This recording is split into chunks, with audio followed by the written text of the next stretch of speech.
All right, this is the Cortez City Council work session / special meeting. Today is Tuesday, September 12th, 2023, and the time is 7 p.m. I'd like to call this meeting to order, and we'll start with A on our agenda, grant updates from our grant administrator, Scott Baker. I'd like to invite you to the podium, and make sure the mic's green. Good evening, Council, Mayor. I'm Scott Baker. I'm the grants administrator. Just thought I'd give you a quick briefing on where we're at with grants this year. I've been working on about 20 discrete funding projects over the last year, and right now I'm sustaining or overseeing 10 awards from either federal or state sources. The leading receivers in the city administration so far have been Public Works, Community and Economic Development, and the Police Department. More specifically, funds have been secured for road infrastructure and planning, and those are the Safe Routes to Schools grant from CDOT, the RAISE grant from U.S. Department of Transportation, and the Safe Streets for All grant, that's also from the U.S. Department of Transportation. Housing development, and this has been a diverse set of things. We received a 50% cost share from CHAFA for the housing needs assessment of $25,000. We did a technical assistance request for the South Neighborhood Project last year, which got turned down, but we renewed it, we've rewritten it again this year. And then we received the IHOP grant by way of the Montezuma County for revising our land use code. And then finally, the mobile computers, those are the MDT terminals for the police units, and that was through the JAG grant. Other departments that we've been providing with servicing or assistance with funders is historic preservation. The 2022 auto tourism grant just wrapped up, and we've submitted our final report for that. And then also before that was the State Historical Fund comprehensive survey of all the sites in town. I've also worked on with Parks and Recreation on some GOCO applications. One of those was the pools staffing initiative, which the city did receive last summer. The South Neighborhood Park rewrite, that was for the, I don't know if you recall, the GOCO grant where the city had been awarded, but the scope of work wasn't quite aligned with what we needed. So we were going to try to rewrite that, which we did. We also wrote for the Summer Conservation Corps last year. We didn't submit this year. And then also this year we did submit for a master planning application. Other items that are right now in the pipeline that we're waiting to hear on is a CATPA battle grant fund, and that would fill in the remainder of the police department's computer request, namely for the software programming that would fill out those MDTs. We've applied for the DOLA local match funds or LOMA grant related to the RAISE grant that we received. That's for $103,000. We've submitted a letter of intent for the DOLA Strong Communities funds. Our second CHAFA technical assistance request. We've also submitted a letter of intent for the land banking initiative through CHAFA. And right now we're working on 2 grants potentially through the U.S. Bureau of Reclamation. Probably the top one is for underwriting a water storage equalization tank, which would be a capital project, probably about $2 million. We're going to apply it to the Drought Response and Resiliency Fund for that. And then probably we'll wait till the spring to apply for a comprehensive planning grant through U.S. Bureau of Reclamation. And then at the end of this month, we'll be filing for a Revitalizing Main Streets grant to repair our downtown sidewalks and lighting over at the public parking lot behind the county building, is it? Yeah. So the past year, as you know, we've had an unprecedented surge in public dollars available for local governments. Almost the entire spectrum of municipal infrastructure now has a chance for serious attention and renovation, sponsored by federal, BIL, IIJA, IRA, infrastructure funds directly, or passed through by our existing state programs. While not all of our priorities have had a clear shot yet for grant funding, we are pursuing what's useful and immediate. Some agencies have been early with their funding opportunities, like Department of Transportation, while others have lagged a bit, such as the Bureau of Reclamation, presumably due to their own internal capacity limits. So as such, I'm maintaining an ongoing strategic discussion with various city directors, sharing new grant postings and linking opportunities with their stated needs, but I'm also examining the leverages and crossovers of municipal investment, troubleshooting for public dialogue and consensus building, organizing data and tactics for funder approvals. I'm a regular nuisance. A structure of teamwork remains the key factor in mobilizing successful grant applications, something in which the city's personnel are uniquely adept. Any questions? Can you give an example of where there might be departmental overlap in terms of grants that would make sense to, apply on behalf of a couple of different departments? Right now, I was just reading up on something called the Thriving Communities Technical Assistance Grant. This is a grant that connects with the Department of Transportation, but it's specifically interested in how transportation design intersects residential housing development, affordable housing development. So that would be an example that if we could land that would be great, because it would not only help us kind of organize our tasks across, let's say, public works as well as community and economic development, but it would also kind of give us a kind of entree to other federal grants, potentially state offices that so far have been kind of an uphill climb. Hey, Scott. I saw that the Chaffel Land Banking Initiative is on here. I know that's part of the Prop 123 program. Do you have any update on Cortez opting in? And I know that'll probably have to come to us. I was just wondering where we are in that process. Yes, I believe it's coming this month. The last I spoke to the Community and Economic Development Director and the folks there. I know they're working on a draft to bring to you. But that's actually something required by the application.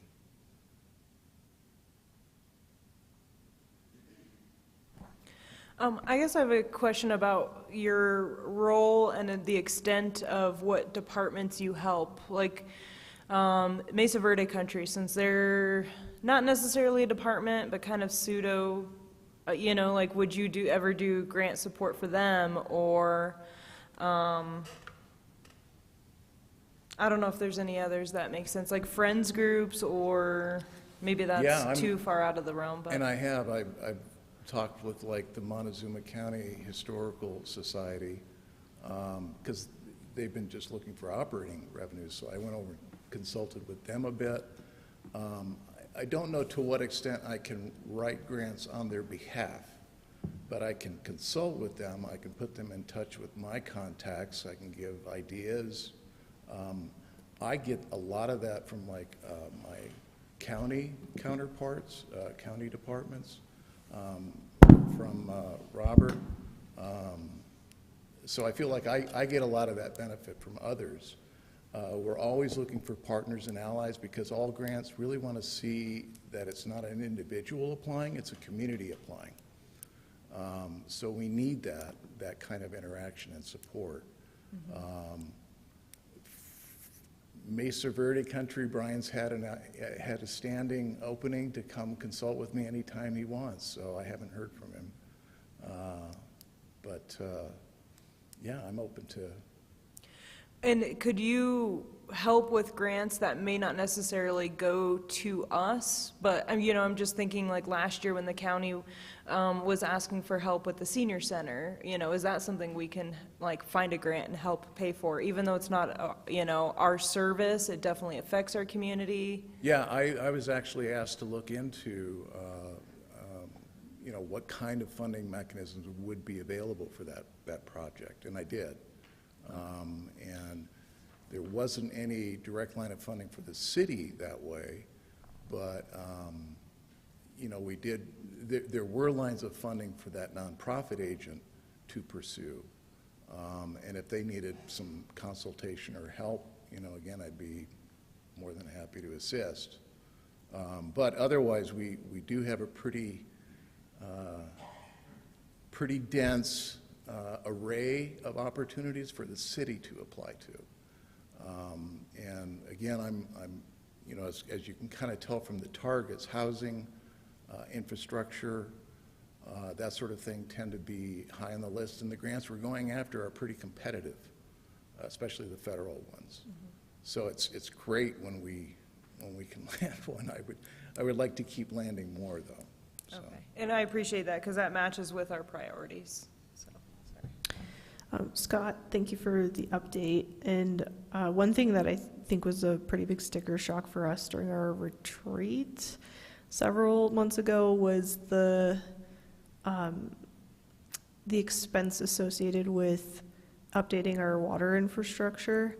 And I'm just curious to know, like, what you've seen come down the way in terms of infrastructure grants for that type of project, like replacing old lines, and if there's if you've seen any potential for like collaboration with other municipalities, other local governments to try to update water infrastructure and get more dollars towards like this region. That was probably the very first target put up for me to be looking for was water infrastructure funding. It's also been kind of the hardest to tackle because somehow water is a much more complicated animal to tackle than, let's say, transportation or roads. Not that those are easy per se either, but what makes it more complicated is there's so many different authorities and there's so many different fingers in the one, a given stream. So you're essentially, anytime you're going to do a project, you're also kind of automatically involving other stakeholders that may have contrary interests or may have different ideas about what direction to go in. So that's one thing that's really complicated it. The other thing has been the sluggishness of the federal bipartisan infrastructure law or the Inflation Reduction money getting out through the Bureau of Reclamation for those large funding projects. So the ones I've been waiting on are the ones that just arrived.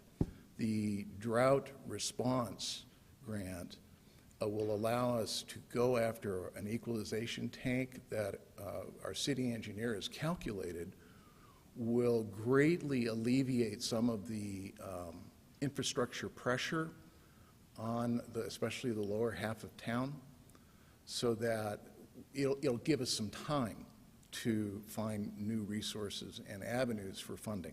So that's a good thing. In other words, the explosion of lines, maybe are put off a little ways. The other one, the project planning, is where we get to maybe bring on a professional consultant to do a comprehensive plan from the intake valves up in the mountains all the way out to the taps, in our residence lines, to do a comprehensive assessment of what needs to get fixed, what is a feasible schedule by which to fix those things, and then by what means do we fix them so that we don't wind up in the same predicament in 10 years or 20 years. So that's another really important grant that I hope we land. So to me, it's finally kind of creaking out to kind of help us with that. I think the sticker shock is probably tempered by the idea that if we can do some things, just a few small things now, that ultimate sticker stock begins to start shrinking. And so that by the time, maybe 5 or 10 years from now, maybe it's not as big of a cost because we've been able to mitigate some of the problems in the interim. Thank you. Does that answer the question? Yeah, thank Okay. you. Can you remind me again, what was the funding for the comprehensive, like the study or the? It's a U.S. Bureau of Reclamation planning and project design grant. It would entertain our proposal to do a comprehensive planning, what we've been calling a water sustainability plan. So that would do two things. It would assess where we're at now, both in terms of distribution lines, treatment facility, meter standards, protocols, maintenance standards. It would assess all of that, but then it would also allow us to start sketching forward what do we need to be able to respond to population growth over a given period. What do we need to continue to grow fiscally so that we're able to support what we want to install.